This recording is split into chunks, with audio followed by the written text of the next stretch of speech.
Vous avez passé 8 heures à faire ces amuse-bouches. Vous avez sué, à faire des brochettes de merde avec des olives, du saucisson et des petits dés de fromage. Tout ça pour faire plaisir à des gens que vous ne connaissez même pas. Ou pas trop. Mais heureusement, Anthony est là. Anthony, c'est le pote qui va défoncer toutes vos petites brochettes, et qui ne laissera que les cure-dents. Le cure-dent, aujourd'hui, c'est l'objet le plus petit de la table, après ta petite sœur. Mais aussi l'un des plus gênants. Tu viens de manger tranquillement ton entrecôte de 10 kilos, sauce barbecue, et d'un coup, te voilà à fouiller ta bouche avec un bâtonnet, comme si ta dignité était restée coincée entre deux molaires.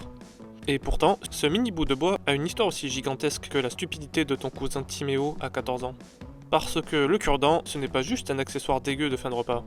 C'est un objet qui traverse l'industrie moderne, les traditions artisanales, ta grosse-mère, l'Antiquité, et même la préhistoire. En gros, depuis très longtemps, l'humanité mange, puis regrette, avant de chier à mort. Aujourd'hui, le cure-dent est partout et nulle part. Dans les restos, dans les bars, dans les cuisines, dans la bouche de ton grand-oncle, parfois même emballé individuellement, comme si on te remettait un instrument chirurgical de haute précision. Alors que sa mission reste simple. Déloger un bout de viande qui est coincé depuis l'époque des pyramides. Il est petit, pas cher, standardisé, souvent en bois, parfois en plastique ou en bambou, et surtout fabriqué à très grande échelle. Bref, le cure-dent moderne, c'est l'objet du quotidien dans sa forme la plus pure. Discret, pratique et complètement sous-estimé. Comme toi quand il a fallu passer le bac. Mais ce petit bâton bien lisse qu'on connaît aujourd'hui n'a pas toujours existé sous cette forme. Contrairement à ta tante Sylvie, toujours sous sa forme chiante. À la fin du 19e siècle, le cure-dent entre vraiment dans l'ère industrielle. On a une date très claire, le 24 mars 1891. Le brevet déposé par Charles Freeman dans le Maine décrit un cure-dent en bois compressé, arrondi, poli et effilé. Le brevet explique même que les cure-dents ordinaires, comme ton voisin malade ordinaire, étaient souvent trop rugueux, pas assez pointus et pas assez fermes.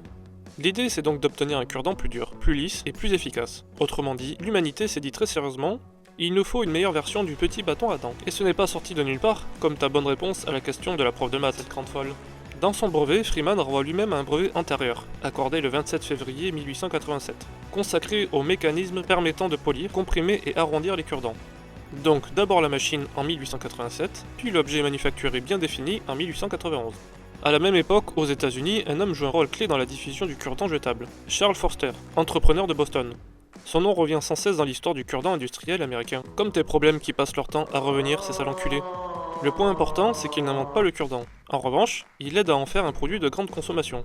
Et selon le récit historique le plus souvent repris, il aurait même créé la demande en faisant appel à des étudiants de Harvard, chargés d'aller dans des restaurants, puis de réclamer très visiblement des cure-dents après le repas. Résultat, les restaurants finissent par en proposer. Les clients s'y habituent et le cure-dent devient peu à peu un élément normal du service pour les clients. C'est peut-être l'un des plus grands coups de marketing de l'histoire, pour un objet dont la vie utile dépasse rarement 2 secondes.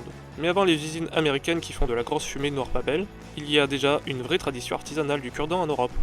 Le cas le mieux documenté est celui de Lorvao, au Portugal. Une étude publiée en 2024 explique que la tradition des cure-dents artisanaux en sol blanc y commence dans le monastère cistercien de Lorvao, au cours du XVIIe siècle.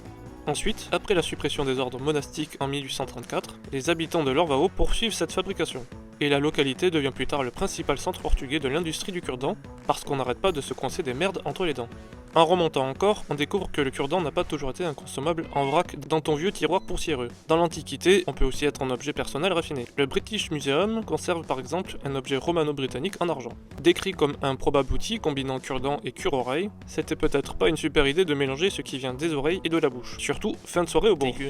Donc oui, à une époque, se nettoyer les dents pouvait se faire avec un accessoire en métal précieux, décoré, travaillé, presque luxueux, pour pouvoir mélanger avec classe les substances du corps.